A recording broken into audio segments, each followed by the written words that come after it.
Hello, welcome back and thanks for joining me. It's Judy from Thistledew Creations, and I'm working on this series of back to basics junk journaling ideas.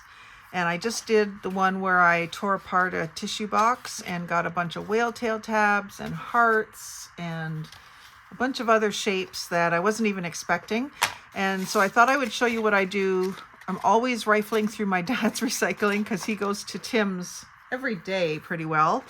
When he gets a tea especially, they put these cup wrappers on. So I always save them, take them apart. And I'm going to just do one to show you how much you can get out of one of these. And then of course you can multiply that as many times as you want.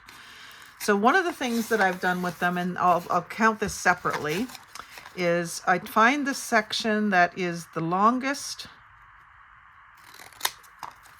and looks kind of straight. I might even square it up with my guillotine. Get rid of that curved edge because it does have a curved edge. And make a little stencil. So this is, or a stamp, I guess it would really be. And I would ink this up, usually with black, but sometimes with ground espresso.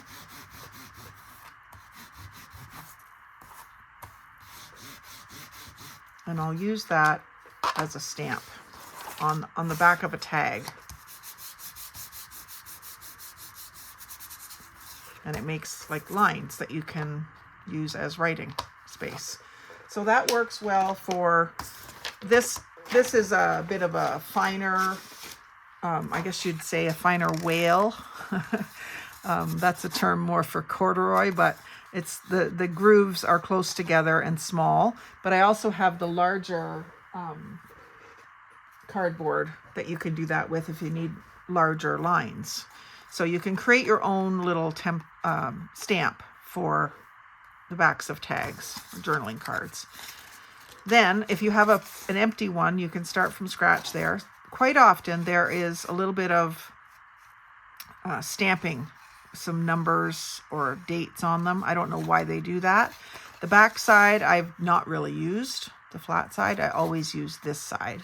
So the first thing I usually punch is my whale tail tabs, and I do have these for sale in my Etsy shop.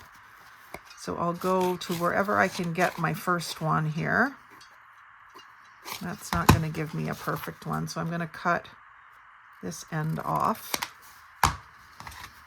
Get my first whale tail tab here. And I go all the way over as close as I can to one side.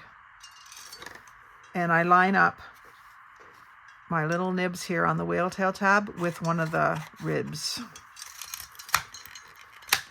And the reason I do that is so that they'll fold nicely. It folds really easily if you line it up with the tabs. If you tried to do them so that these ribs were on a diagonal, you're going to have a hard time folding it. So either line it up with a high spot or a low spot. It doesn't really matter which way you do it.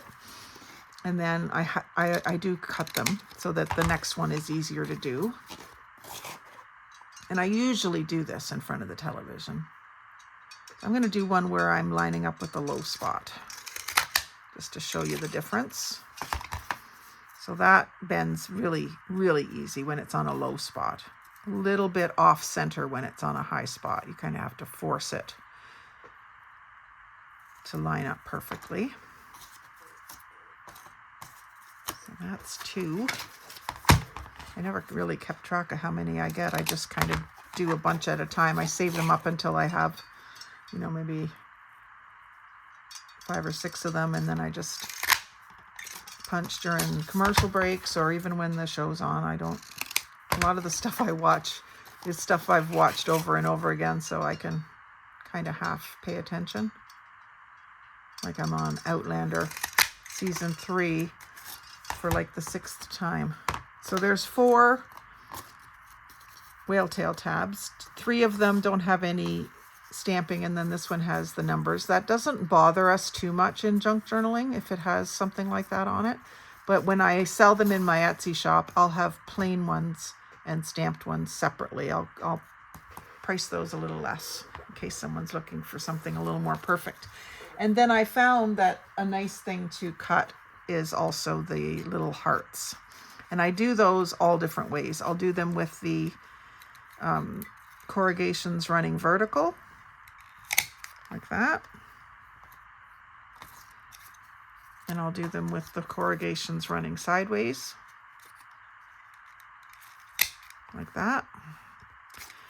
Even on a diagonal, because it really doesn't matter. The only thing is, sometimes this is just a little thick to get it into the punch. You got to be creative on how you get in there, because you're working with the small little leftover pieces. So there's vertical, diagonal, and straight across. And so far I don't even know if I've listed any of these yet, but they will eventually get listed in my shop. Probably just as corrugated heart confetti, not specifics.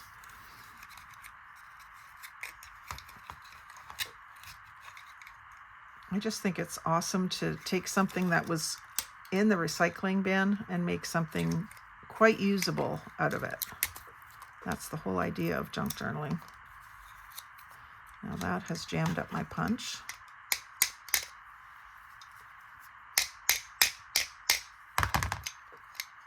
Badly. There we go. Someone said WD-40 does the trick for that, so I might have to try that. But I'll just punch a few more just so you can see how much you'll be able to get out of one.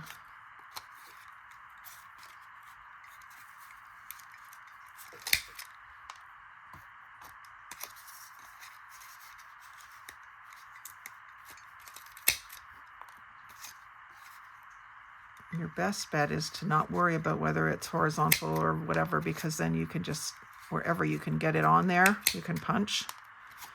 If you're really uptight about wanting them all horizontal or all vertical, you're not going to get as many.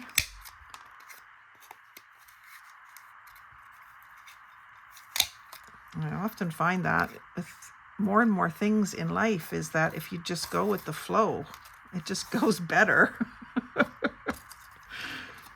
Here's where I can get some vertical ones. And as the pieces get smaller, it does get harder to get them in there.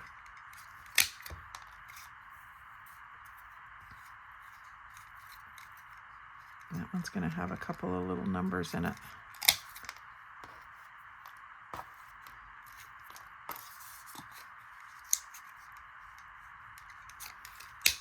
I would say that I pretty much tackle these the same way every time, but I couldn't say for certain whether I get the same number of hearts every time, but probably 4 whale tail tabs is going to be pretty standard.